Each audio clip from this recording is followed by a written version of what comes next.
वैदिक पर्सपेक्टिव के इस YouTube चैनल को सब्सक्राइब करें, वीडियो को लाइक व शेयर करें। ओम ओम समिंद्र गर्दभम मृण नुवंतम पापिया मुया आतु ना इंद्र संशय गोश्वेषु सुभ्रिषु सहस्रेषु तुविमख।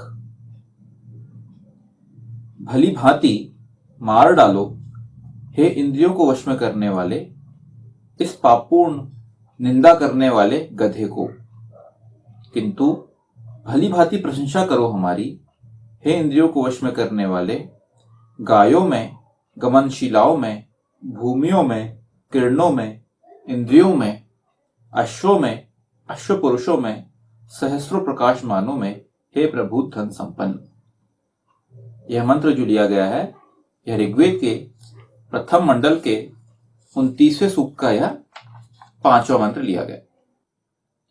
कई बार लोग मोह में ग्रस्त, अपने एक मोह में ग्रस्त होते हैं और उस मोह के कारण शायद वो एक गलत काम में उनको लगता है कि शायद ये सही है, क्योंकि वो उनका मोह है, शायद इसके लिए उसी में रहते हैं। तो पॉइंट क्या है, आपको ऐसे लोगों को आपको सही डायरेक्शन में लेके आना है। वेद का मतलब ही ज्ञान होता है, आपको वेद का ज्ञान लोगों तक पहुंचाना है। इस पे हम एग्जाम्पल ले सकते हैं, सोच सकते हैं ये कि जो हमारे रामायण के रामचरितमानस के रचयिता जो थे गोस्वामी तुलसीदास जी, वो भी ऐसे मोह के शिकार थे। उनका मोह क्या था? उनका अपनी पत्नी मोह था उनके पास। वो अपनी पत्नी से बहुत प्रेम करते थे और पूरी तरह से उनका मोह जो था पत्नी में ही था। तो ये था कि वो जब पत्नी को, उनके विवाह के बाद पत्नी को अपने मायके जाना था, तो उनसे जो वो चीज थी, उनकी जो पत्नी का जो मोह था वो समाप्त ही नहीं हो रहा था। वो जाते जाते, मतलब जब वो जा रही थी उनके पीछे पीछे ये भी चले गए, फॉलो करने लगे उनको वहां तक। और पता नहीं क्या क्या उन्होंने ऐसे वहां पे उस टाइम में, मतलब ऐसा जुनूनी आदमी होता है ना, जुनूनी आदमी, वैसे जुनूनी आदमी वाले वो काम कर रहे थे। वो पत्नी एकदम से, वो पत्नी भी फ्रस्ट्रेट हो गई वहां पे उनकी। और पत्नी ने उन्होंने क्या बोला? पत्नी ने बोला कि अगर इतना प्रेम जो तुम मुझसे कर रहे हो, दिखा रहे हो, ये पूरी तरह से मोह ग्रसित हो गए हो मुझसे, ये प्रेम अगर तुम ईश्वर से करो तो तुम कहां के कहां पहुंच जाओगे। तो ये जो बात थी उनकी पत्नी ने जब उन्हें बोली, ये बात उन्हें हिट हो गई। और उसके बाद से वो ऐसे विद्वान बन के वो इतने विद्वान बने वो कि फिर वो, आप देखेंगे उन्होंने पूरा रामचरितमानस रच दिया। पॉइंट क्या है? पॉइंट ये है यहाँ पे इस चीज का कि आपको सही और गलत का ज्ञान होना चाहिए। सही गलत का अगर आपको ज्ञान है, और वो कहां से मिलेगा? वो वेद के माध्यम से मिलेगा, सही क्या है गलत क्या है। अब आपको अगर कहीं किसी गलती के कारण आप गलत डायरेक्शन में चले गए, एक गलत का आपको ज्ञान पता नहीं है कि गलत है कि सही है, और आप गलत काम करते जा रहे हैं, ठीक है, तो आपको ये जो मूर्खता है, इस मूर्खता को सही करनी पड़ेगी। और इसको सही करने के लिए क्या लगेंगे? एक शिप्रिन आ सकता है। शिप्रिन, इसमें हम इस सूक्त में हम शिप्रिन की बात कर रहे हैं। शिप्रिन ऐसा इंसान जो आपको समझदार बने। इंद्र होता है, अग्नि होता है, ये लोग क्या है? आपका वायु हो गया। तो ये जो लोग हैं, वरुण हो गया, ये जो लोग हैं, ये लोग एक्चुअल में आपके हितैषी हैं, ये आपको सही डायरेक्शन में लेके जाएंगे। तो इन लोगों के साथ आप हमेशा दोस्ती रखें। इसलिए तो हमें बोला जाता है निंदक नीरे राखिए। वो जो हमारी पूरी जो वो है, वो निंदक नीरे राखिए सही है, ठीक है, लेकिन पापपूर्ण निंदा नहीं होनी चाहिए।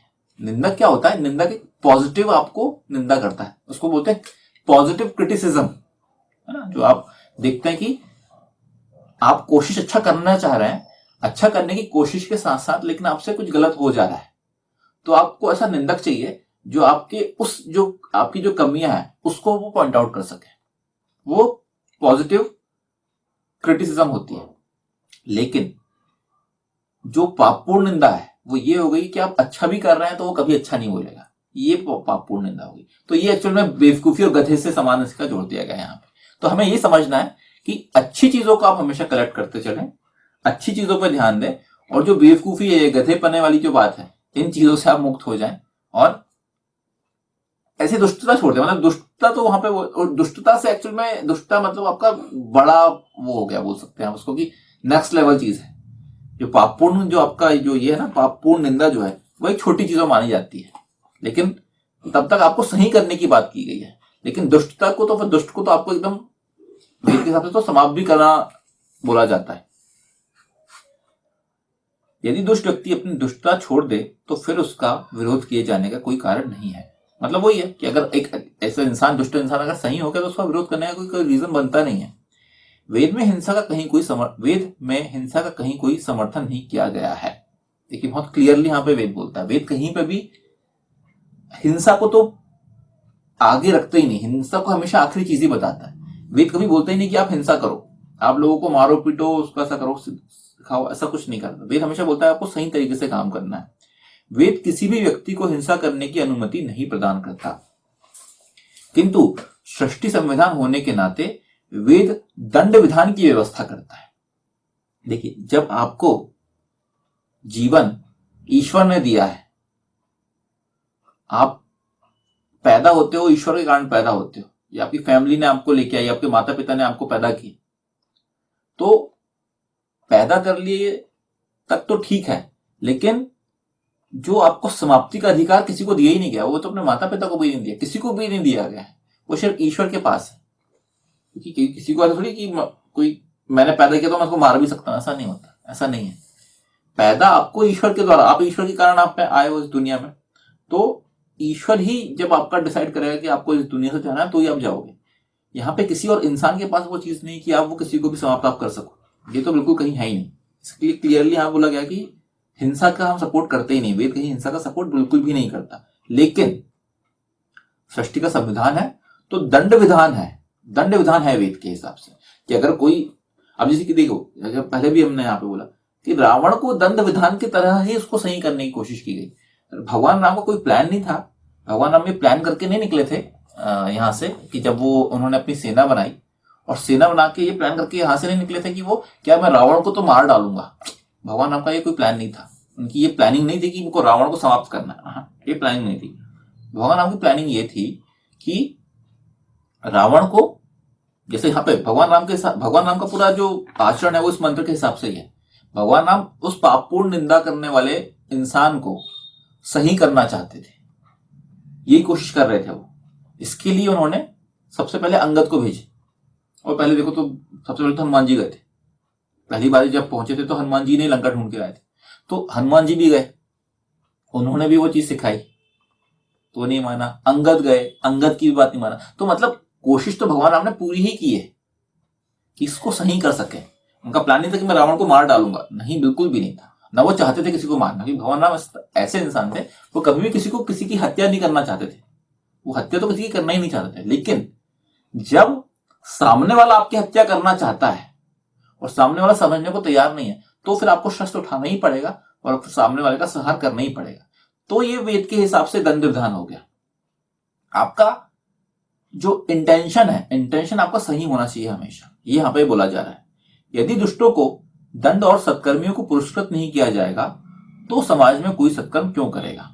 अब अगर यही हो जाएगा कि भैया जो दुष्कर्म कर रहा है, दुष्ट है, वो मजे मार रहा है और सत्कर्मी की सुटाई हो रही है, सत्कर्मी लोगों को कोई भी फायदा नहीं मिल रहा है, तो एक्चुअल में वही हो जाएगा जो कि समय कलयुग में हो रहा है, जो हुआ था, जिस कारण भगवान कृष्ण ने बोला है कि यदा यदि धर्मस्य ग्लानिर्भवति भारत। वो उन्होंने क्यों बोला है? उन्होंने यही बोला है कि जब चीजें उल्टी हो जाए, मतलब कि जो अच्छा इंसान है वो दुखी है क्योंकि वो अच्छा है, और जो दुष्ट है वो मजे कर रहे हैं, तो फिर जब ये एक्सट्रीम लेवल पे पहुंच जाता है, तो फिर भगवान कृष्ण को, या भगवान कृष्ण जब आए थे, या फिर भगवान जो भी आपके परम पुरुष आप बोल सकते हो उनको, या आप आचरण नायक बोल सकते हो उनको, वो अपना एक अवतार लेते हैं, वो आते हैं और सृष्टि को सही करने की कोशिश करते हैं, सही भी कर देते हैं। तो ये एक्चुअल में ईश्वर का, या भगवान विष्णु का जो ये भी जो अवतार वाला जो कंसेप्ट है, वो उसी चीज से आया हुआ है। तो पॉइंट यही है, आपको चीजों को समझते हुए उसके हिसाब से आचरण करना पड़ेगा। आप एग्रेसिव नहीं हो सकते, आप ऐसा नहीं कर सकते कि नहीं मैं तो भाई पहले तो मारूंगा बाद में बात करूंगा, ऐसा नहीं हो सकता। आपको पहले बात ही करनी पड़ेगी, और अगर कुछ नहीं होगा तो फिर आप युद्ध में जा सकते हो। आपको अल्टीमेटली आपको एग्रेसिव बाय नेचर नहीं होना है। कोई ऐसा कार्य ना करे जिससे वह दंड संहिता उस पर लागू हो। वेद मंत्रों में उस दंड संहिता का कथन कोई अमानवीय नहीं है। यदि यह किसी व्यक्ति को हिंसा के लिए प्रेरित करने वाला कार्य नहीं है, यही बोला जा रहा है यहाँ पे कि भाई आपको हिंसा के लिए प्रेरित तो करना ही नहीं है बिल्कुल।